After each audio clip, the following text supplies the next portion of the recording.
This Future Cities Africa episode is with Sandile Mbatha, a data and urban strategist responsible for research and policy advocacy within the Office of Strategic Management at the eThekwini Municipality.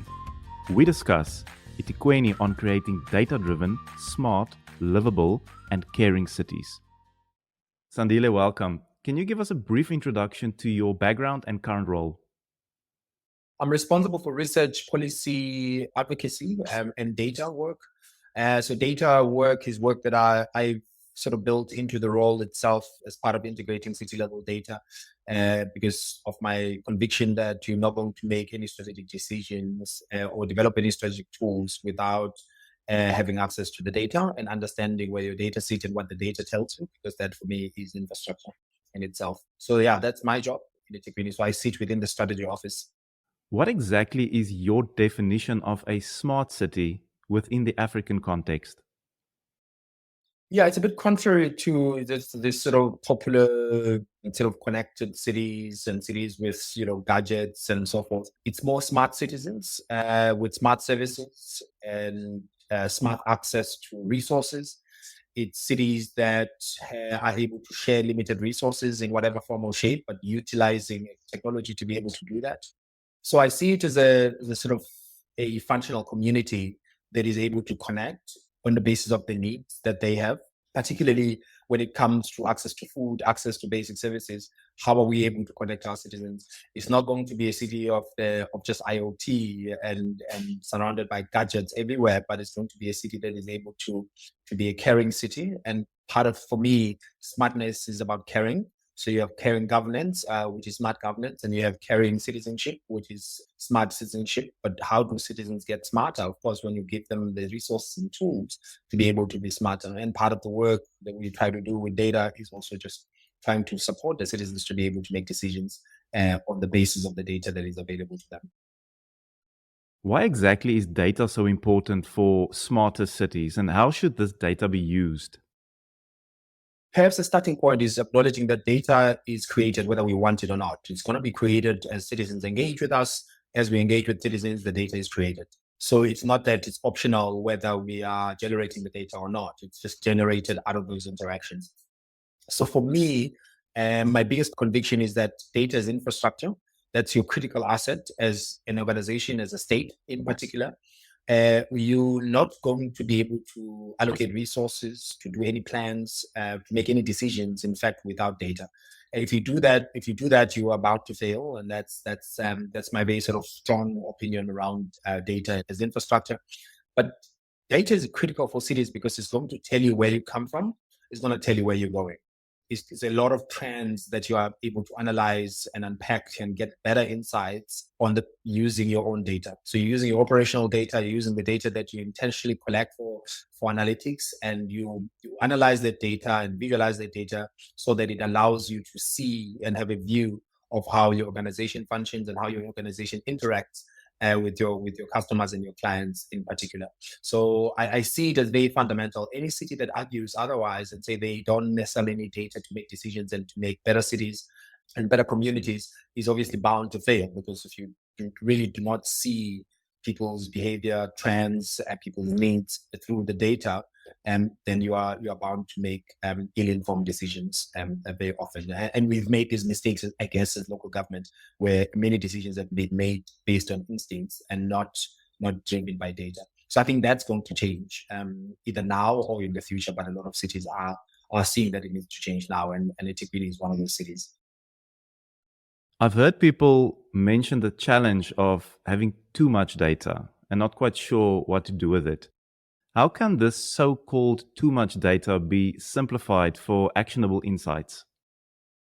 I don't think there's ever too much data. That's my sort of my starting point. The most important thing is really just getting started. Whatever little data you have, little data set you have, you get started, you visualize it. As you visualize this data, you will see more gaps and needs for insight, or for much more sort of detailed insight that you can get from different data sets. If you have not started, you are not in any position to say that there's too much data. We started this as simple as with the data set that is very simple and accessible to everyone, the census data. we realize there's value in understanding how wards are shaped, the demographics, the socioeconomic trends that are happening at what level in the city. And that's the data that's collected by states as well. Then we realize that there's a component and there's a need for us to understand how we are spending by what or per what. So we could tell the member of the public who belongs to a particular ward, these are the projects that are belonging in your community that have been implemented in your community. And then there are more use cases come in as you start. And I think the biggest mistake that we make is that saying we can't start because there's just so much data, or the data is too dirty, or we don't have the resources and all those kind of things. So I think often is either as government we use a lot of excuses as cop out to say we're not going to get started. There's definitely never going to be enough data. There might be enough data or too much data when all our citizens have access to resources, have access to services, and there's no poverty, there's no crime, so we don't have any issues to deal with. Then we have no need to collect data. Or all our citizens are healthy, they have access to healthcare, so we don't really need to transform anything. We don't need to deal with any. We don't need to intervene as the state. Then perhaps that's the only time that data will be too saturated and we cannot do anything with the data. Sandile, what are some of the challenges in the way that's inhibiting, progress towards data-driven, smarter cities that really cares for people and the environment?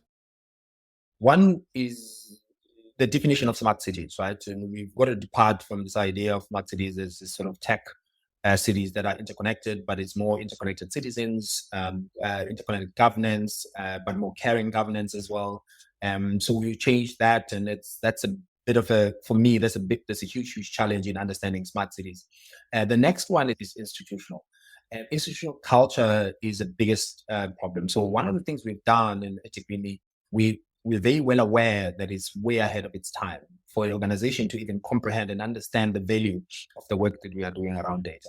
So the institutional transformation from the sort of cultural perspective and how people view data, like I view it as infrastructure, but possibly very few people view data as infrastructure because we are so used to making decisions on the basis of instincts and political sentiments rather than on the basis of data. So there's a big need for cultural shift, to shift an institution that is rigid as the state. Institution becomes extremely difficult. So we have a very clear acknowledgement that the state institution as a structure itself is designed to firstly not be competent. And that's why it's called a bureaucracy. And secondly, it's culturally very rigid and it's very difficult to shift. You could have all fancy dashboards and all those kind of things, but if you're not changing the culture, then you are not going to get there. And then you go deeper at the technical level, we have very siloed data sets. The data sets are siloed and they're sitting in different places. And then you have data egos. I refer to that as data egos, where people accrue value out of holding and holding the data, and they're not sharing the data. As an institution, then you don't get the maximum or the optimum value out of your data because it's very narrow. If I'm collecting water data on water as an example, I use the data just to understand the water business, and I'm not using the data to understand issues of environment. I'm not using the data to understand the issues of assets and all the other sort of myriad of issues. The value, of course, in integrated data is saying that you get a very sort of granular view of the organization, but also you understand that your organization is interconnected.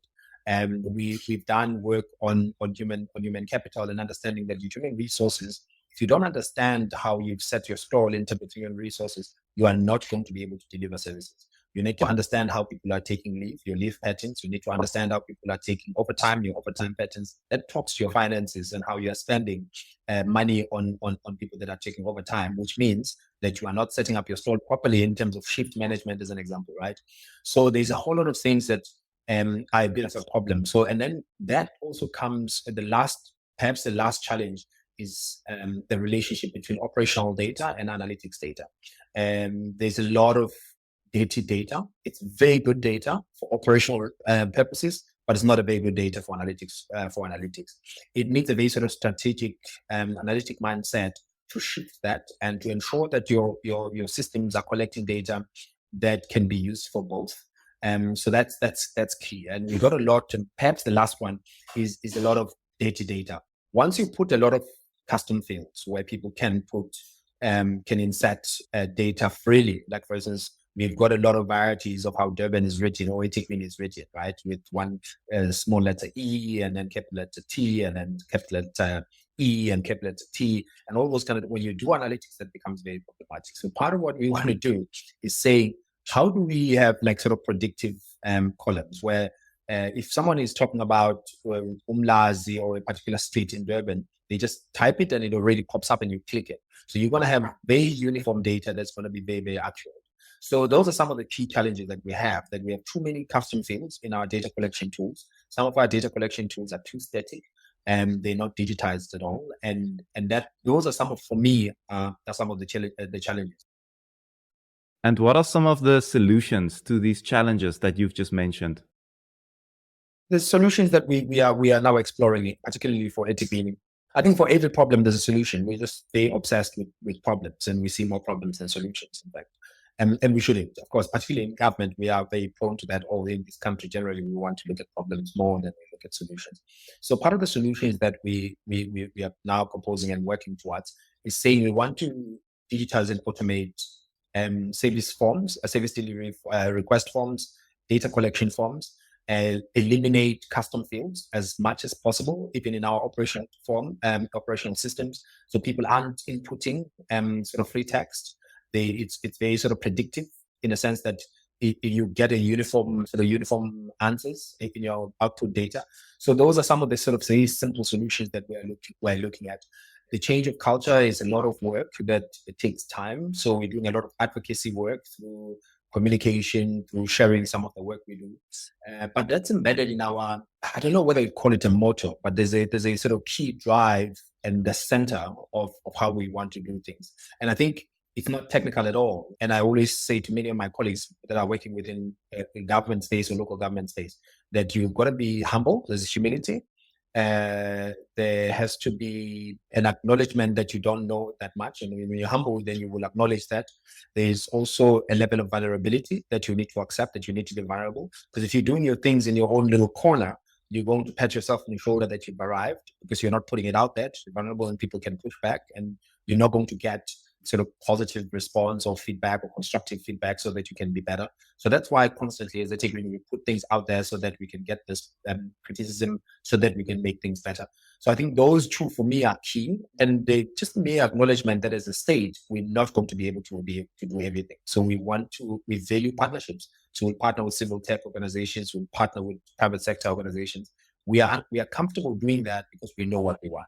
Often people in government or local government are not comfortable partnering with private sector or civil tech organizations because they don't know what they want. So they feel that they're being pushed around, or private sector organizations just want to make money. Yes, it's their objective to make money.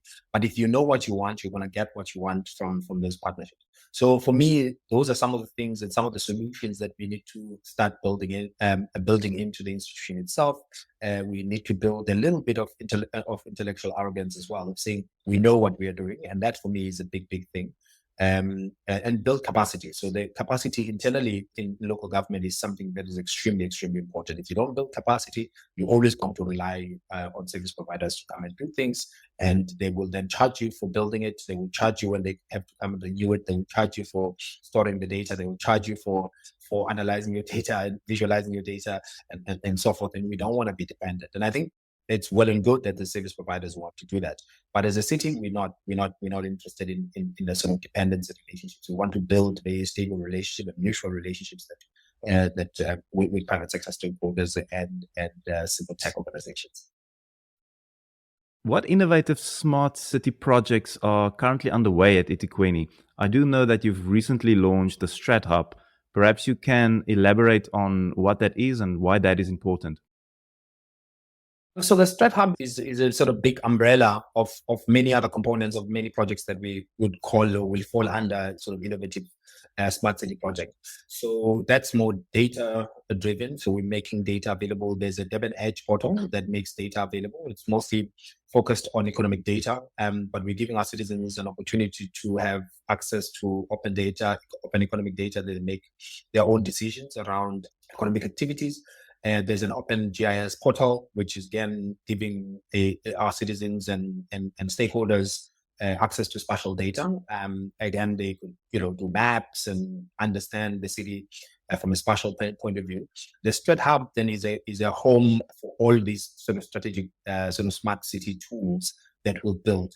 We have an open SDG portal that allows our citizens to participate in sustainable development goals and to track how far we are doing with regards to that. And we're going to have a Green Book Met review completed, hopefully before the end of this year, and we'll put it up on the Strat Hub. It's going to be able to tell our citizens as well in terms of our risk, our climate risk, and it's going to do projections up to 50 years. So I see the Strat Hub as a single source of truth upon which so many other truths can be built. It's not just the only truth, of course, it's a foundation for those truths. We are already building a smart city strategy, working with the World Bank and DBSA, who are assisting us to develop the smart city strategy. We're going to be developing the data strategy itself, but we're going to do it very differently. We're going to have it as a living strategy. It's not going to be just a PDF document that tells you how to do data governance or data principles, but it's going to be live so that it will shift as things shift, and we'll demonstrate how that works and how are we also inputting or receiving community collected data into our sort of mainstream system of data in the city. So there's a number of projects, including the smart meter projects that we're looking into at the city level. We're going to look at smart mobility projects, and some of them are coming in the pipeline. So these are some of the sort of key projects that eThekwini is doing, and I might be missing out on some of the other projects that my colleagues are doing because I don't have the entire view of all the projects in the city at this point, particularly that are sort of smart city related. We're going to be doing some work, some innovative smart city work around homelessness, migrants, refugees, and internally displaced people as a result of climate change. So there's in 2023, because it hasn't been announced, so I won't announce, but we received a grant that will help us just get started. And part of it is the care part that I was talking about, that we're going to find very smart and innovative solutions to take care of some of our citizens that are often unseen and not recognized and don't have the kind of opportunities to live a better life in the city. So those are some of the things that we'll be focusing on, and we are already doing to a very large degree. During your career, you've engaged with various international cities via various different platforms. What are some of the key lessons that you've learned that can be applicable in the African context? One of the things I forgot to mention is that we are building a digital twin city. Now that you reminded me, because of the partnership that we have with the city of Bremen, the city of Bremen in Germany will be supporting us to build the digital twin, and there's a value in building digital twins. It's not just a fancy tool that you want to build. I think then one of the things that I've noticed is that first we are far ahead as an African city, way far ahead in terms of how we deal with data. Compared to, for instance, as an example, German cities that I've visited, I've been with, and I've engaged with, perhaps even some of the American cities that I've engaged with as well in terms of their kind of data and the kind of work that they are doing around data.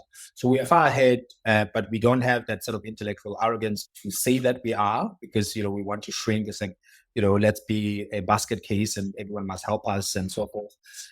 We realize there's a lot of lessons we can learn. Of course, from the data part, yes, we're far ahead, but there's a lot of things about citizenship and engaged citizens that make German cities, as an example, work, or some of the European cities work, where citizens care for each other, where the state can be held accountable by citizens, and there's a give and take between the citizens and the state, where the state does its part and the citizens do their part. And the citizen government contract that exists in these cities is admirable, and a lot of things really do work primarily because of that. So some of the things that I'm learning is that, and of course it tells me how much value we have and how much advantage we have of having younger population that is more innovative, that is more mobile, and that is invested in making this our cities better places to live. So I think that for me is some of the key advantages. Yes, in fact, I don't know whether you've seen that we went for the work that we've done on Strat Hub, we've been nominated to be we are finalists in the Smart City Expo or Smart City Congress in Barcelona. So I'm telling some of my colleagues, Kola and Zweli, will be participating in the conference. So hopefully we'll win. But the winning or just being a finalist already is massive, I think, for an African city to compete at that level, but also to be recognized at that level, because it means we are doing something right. And I think the energy I hope that the energy and the attitude that we have, and the sort of cultural attitude that we have as a small team, It's something that we filter through to our service delivery units, to various other units as well, so that people start taking pride in what they do and they do it better. Because if we all did our part, just little parts that we do, and we do them better, we easily have a better city, a better country, and a better continent, and a better world. It's just that's all we need to do. I couldn't agree more. Sandile, in closing, what is your vision for the future of cities and how do we get there? I keep on telling people that this is going to be the best city in the world. And how you make a best city in the world is a city that sees everyone and that cares for everyone. I'm not going to say that we're not going to have homelessness, because homelessness is not about shelter. It's about a myriad of other issues, including mental health issues and so forth. But it's going to be a city that is able to care and see everyone, and no one is going to be excluded. But it's going to be a city that welcomes everyone from everywhere. And hopefully we're going to become a clean city as well, and an extremely attractive city in that way. I believe that we have a massive, massive potential to be that kind of city that cares, and a city that is responsive, the city that listens as a government and from the institutional point of view. But the human spirit that exists in this municipality, in this city of Durban, will get us to become the most attractive city to visit and to be in. It's a melting pot, of course, cultural melting pot. It's also a melting pot for food, because of various cultures that are here. So I hope that we do get to become that kind of city that cares, a city that every young person wants to work for, because people like ourselves work for this city because we are really, really good at what we do. And we're not going to shy away because, there's too many negativity around government, around like working for local government. So therefore we're going to shrink ourselves and to fit into this pillar or to this idea that government is incompetent. So therefore, if you work for government, you're incompetent. We're going to change that. We're going to have a lot of young people who are really, really good, coming from either good schools and good institutions, who are experienced, wanting to come and work for the city. That's at least a vision that I have and for the future of the city. How would we going to get there? We're going to just do the small things and do them very, very well. And I keep on stressing this to my colleagues. We got to be intellectually very arrogant about what we can do, but we're going to be vulnerable and humble about the things that we are not able to do, and we want to continuously learn and learn to be better. So when we combine those, we're going to be operationally very efficient. We're going to be able to be innovative because we're going to hear more ideas, because we're not going to hear with an ear to be defensive. Because, if we're being criticized, we want to defend. No, we won't want to defend. We'll take those ideas and incorporate them to making this city a better city, because we are merely just public servants. We wanting to make this city, we are employed by citizens so that this city could be better. A big thank you to Sandile Mbatha for this insightful conversation on creating data-driven, smart, livable, and caring cities.